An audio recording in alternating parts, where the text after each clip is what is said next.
놀며 살 줄 알았죠. 58세에 퇴사한 남자의 처절한 후회.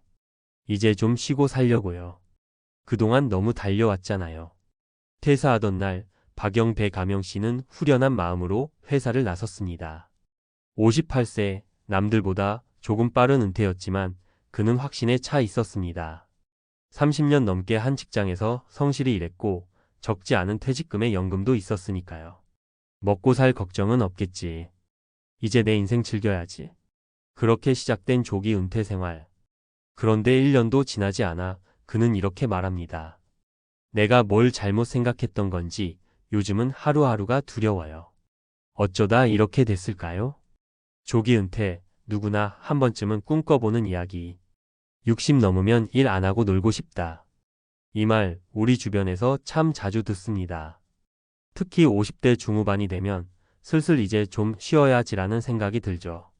몸도 예전 같지 않고 후배들과의 관계도 예전 같지 않고 그래서 퇴사나 은퇴를 자연스레 떠올리게 됩니다. 문제는 그 다음입니다. 박영배 씨의 경우 은퇴 직전에는 이렇게 계산했다고 해요. 퇴직금 약 2억 원, 국민연금 예상 수령액 월 120만 원, 아내와 본인 모두 건강했고 자녀도 독립해 생활비 부담도 크지 않았습니다. 그런데 막상 은퇴하고 나니 예상치 못한 지출들이 쏟아졌습니다. 하루 두 끼만 먹고 조용히 살아도 기본적으로 매달 250만 원 이상이 들더라는 겁니다. 여행을 좀 다녀보자며 썼던 돈, 지인들과 자주 가지던 식사 자리, 시간이 많아지면서 늘어난 취미생활 비용까지 고정 수입이 없는 상황에서 사는 게 지출이라는 걸 절실히 깨닫게 됐죠. 전문가의 말 조기 은퇴? 계산만으론 안 됩니다. 재무설계 전문가들은 공통적으로 말합니다. 조기 은퇴는 숫자보다 마음과 습관을 먼저 점검해야 합니다. 조기 은퇴는 단순히 회사에서 나오느냐, 마느냐의 문제가 아니라 인생에서 역할과 정체성을 내려놓는 일입니다. 그리고 많은 분들이 준비되지 않은 채 그 일을 맞이하죠. 한 은퇴 재무설계사의 이야기를 들어보면 실제로 조기 은퇴자 10명 중 7명은 23년 내에 다시 일자리를 찾으려 한다고 합니다. 경제적인 이유도 있지만 무기력함과 외로움 때문이란 이야기가 더 많습니다. 퇴사 이후 갑자기 하루가 길어지고 대화 상대가 사라지며 나는 누구지? 라는 혼란 속에서 심리적인 공백을 견디지 못하는 경우가 많다는 겁니다. 사례 일책이나 읽으며 여유롭게 살 줄 알았죠. 정용석 61세 씨는 57세에 대기업에서 명예퇴직했습니다. 평소 책 읽기를 좋아했고 퇴직 후에는 동네 도서관에서 시간을 보내며 지적 여유를 누릴 계획이었습니다. 하지만 한두 달은 좋았어요. 책도 재밌었고 산책도 좋았습니다. 그런데 3달이 지나고 나니 하루가 너무 길고 외로웠다고 합니다. 집에 있는 시간이 늘어나면서 가족과의 마찰도 생겼고 결국엔 다시 구직에 나섰습니다. 하지만 60대 초반의 남성을 원하는 일자리는 많지 않았고 경력도 나이 앞에서는 소용이 없었습니다. 지금은 경비일과 택배 보조일을 병행하며 생활을 이어가고 있습니다. 돈도 돈이지만 내가 다시 사회에서 쓸모 있다는 느낌이 좋아요. 그가 덧붙인 말입니다. 사례 이 집에만 있으니 병이 나더라고요. 이정희 63세 씨는 은퇴 후 큰 계획 없이 지냈습니다. 자녀도 키웠고 남편도 은퇴했으니 이제는 자신을 위한 시간을 보내고 싶었죠. 처음엔 TV 보고 드라마 보고 가끔 동창들 만나 수다도 떨며 지냈지만 몇 달 지나면서 온몸에 통증이 생겼고 병원에서는 우울증 초기 진단을 내렸습니다. 가장 큰 원인은 사회적 고립이었습니다. 직장 다닐 땐 몰랐지만 퇴직 후엔 누가 나를 찾지도 않고 나 또한 누군가를 필요로 하지 않게 되면서 점점 고립감이 커졌다고 합니다. 결국 지역 복지관 프로그램에 참여하면서 건강을 되찾았지만 그는 말합니다. 은퇴하고서야 알았어요. 그냥 노는 것도 훈련이 필요하다는 걸요. 사례 3 돈보다 무서운 건 할 일이 없다는 거예요. 홍상우 65세 씨는 공기업에서 일하다 정년퇴직 후 바로 창업을 준비했습니다.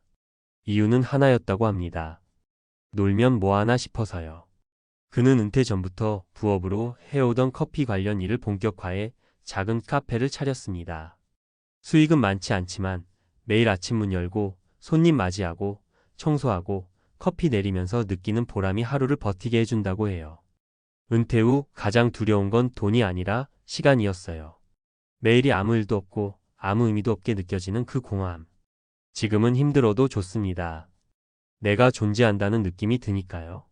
조기 은퇴 정말 원한다면 꼭 생각해야 할 것들. 조기 은퇴를 고려하고 있다면 몇 가지는 꼭 짚고 넘어가야 합니다.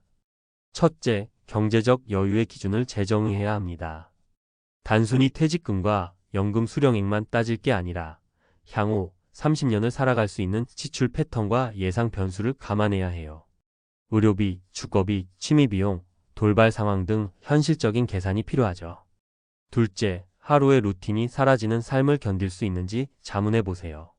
내가 출근하지 않아도 기상시간을 지킬 수 있는지, 누구와 대화하고 무슨 일을 하며 하루를 보낼 것인지 구체적인 루틴을 만들어야 합니다. 셋째, 역할 상실감을 어떻게 채울 것인지 고민해야 합니다. 은퇴는 단지 직업을 그만두는 게 아니라 사회에서의 역할 하나가 사라지는 경험이에요. 이를 대신할 수 있는 새로운 정체성을 만들어야 하죠. 자원봉사든 작은 부업이든 동아리 활동이든 뭐든 가네요. 마지막으로 드리고 싶은 이야기. 퇴직은 끝이 아니라 변화의 시작입니다. 나 이제 좀 놀면서 살래. 그 말이 현실이 되기 위해선 미리부터 준비해야 할 게 많습니다. 단순히 돈만이 아니라 삶의 방식, 인간관계, 하루를 살아내는 리듬, 그리고 나를 지탱해줄 의미까지 말이죠. 조기 은퇴를 꿈꾸는 분들에게 묻고 싶어요. 당신은 지금 은퇴 후 놀 줄 아는 사람이신가요? 아직 늦지 않았습니다. 지금부터라도 하나씩 준비해 보세요. 은퇴는 무너지지 않기 위한 출발선일 수도 있으니까요.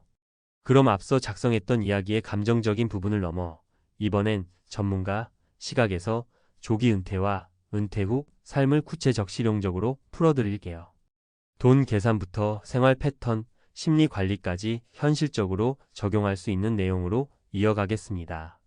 1. 돈 계산 한 줄 합계만 보면 큰일 납니다. 조기 은퇴를 준비할 때 가장 흔한 착각이 퇴직금, 연금 평생 가능이라는 단순 계산이에요. 그런데 은퇴 재무 설계에서는 평생 유지 가능한 소비 수준을 계산해야 합니다. 예를 들어 58세에 퇴사하고 90세까지 산다고 가정해 봅시다. 앞으로 32년 동안 매달 250만 원이 든다면 총 9억 6천만 원이 필요합니다. 여기에 의료비 돌발 지출을 합치면 최소 11억 12억은 잡아야 안전하죠. 특히 의료비는 나이가 들수록 기하급수적으로 늘어납니다. 건강보험공단 자료를 보면 65세 이상 고령층의 1인당 연평균 진료비는 65세 미만의 3배 이상입니다. 조기 은퇴 시 이 부분을 반드시 포함해 계산해야 합니다. 실행 팁. 퇴직 전 최소 1년치 지출 내역을 기록해 진짜 생활비를 파악하세요. 기본 생활비 외에 여행 취미 경조사 비의료비를 별도 항목으로 추가해 장기 시뮬레이션을 해보세요.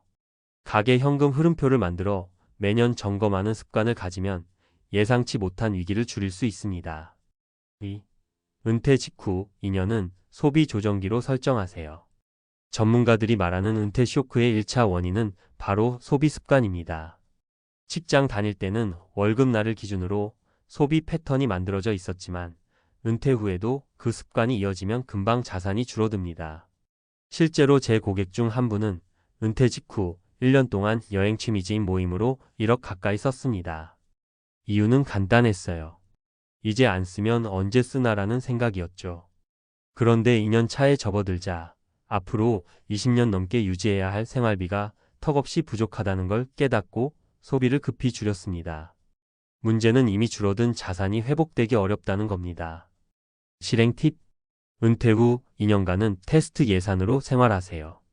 퇴직 전보다 2030% 줄인 금액으로 살아보는 겁니다. 매달 지출 내역을 점검하며 필요 없는 항목을 줄이고 고정비를 낮추는 연습을 하세요. 지출을 줄인다고 해서 즐거움을 모두 포기할 필요는 없습니다. 대신 값은 적게, 만족은 크게 주는 활동 걷기 모임, 봉사활동, 공공문화센터 프로그램 등을 늘리면 좋습니다. 3. 놀 줄 아는 능력은 훈련이 필요합니다.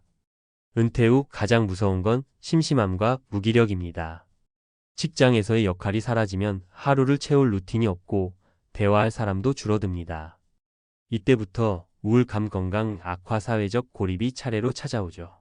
미국의 한 연구에서는 하루 평균 6시간 이상 TV 시청을 하는 은퇴자의 우울증 발병률이 사회활동을 유지하는 은퇴자보다 2배 높게 나타났습니다. 결국 은퇴 후 시간을 어떻게 쓸지가 행복의 핵심 변수인 거죠. 실행 팁. 은퇴 전부터 하루에 최소 23시간을 미래 취미활동에 써보세요. 주 2회 이상 정기 모임, 동호회, 봉사단체, 교양 강좌를 만들어 사회적 약속을 생활에 넣어두면 좋습니다. 가능하다면 파트타임 근무나 재능 기부 활동을 해보세요. 내가 여전히 쓰임새 있는 사람이라는 감각이 심리 안정에 큰 도움이 됩니다. 4. 부업 재취업 계획은 필요할 때가 아니라 가능할 때 세우세요. 많은 분들이 은퇴 후 23년이 지나서야 재취업을 고려하지만 이 시기에는 이미 시장에서 요구하는 체력, 기술, 연령 조건이 맞지 않는 경우가 많습니다. 예를 들어 60대 초반이라도 건강 네트워크 기술이 유지되는 시점에 부업이나 파트타임을 시작하면 훨씬 수월합니다. 꼭 돈을 많이 벌기 위해서가 아니라 사회 연결고리를 유지하는 차원에서도 의미가 있습니다. 실행 팁. 퇴직 전 12년 동안 부업, 창업, 프리랜서 경험을 미리 해보세요. 동네 평생학습관, 고용노동부 재취업 프로그램, 시니어 창업지원센터 등을 적극 활용하세요. 기존 경력을 살린 강의, 컨설팅, 멘토링 형태의 활동은 체력 부담이 적고 사회적 만족감이 높습니다. 5. 관계망을 업무에서 생활로 옮겨 놓으세요. 퇴직과 동시에 사라지는 것 중 하나가 직장 인간관계입니다. 직장 친구가 많았던 분들도 은퇴 후에는 연락이 뜸해지기 쉽습니다. 관계가 단절되면 정보와 기회, 감정적인 지지까지 함께 줄어듭니다. 실행 팁. 동네 기반의 커뮤니티에 미리 참여하세요. 운동 모임, 아파트 자치회, 작은 북클럽처럼 생활 반경 안에서 꾸준히 만날 수 있는 사람들을 만들어두는 게 좋습니다. 가족 외에 주 1회 이상 연락하는 지인을 최소 5명 이상 유지하는 것을 목표로 하세요. 취미를 통한 관계는 오래갑니다. 돈보다 시간을 투자해 보세요. 마무리. 조기 은퇴, 시작 전이 가장 중요한 시간. 은퇴는 끝이 아니라 새로운 인생 설계의 이막입니다.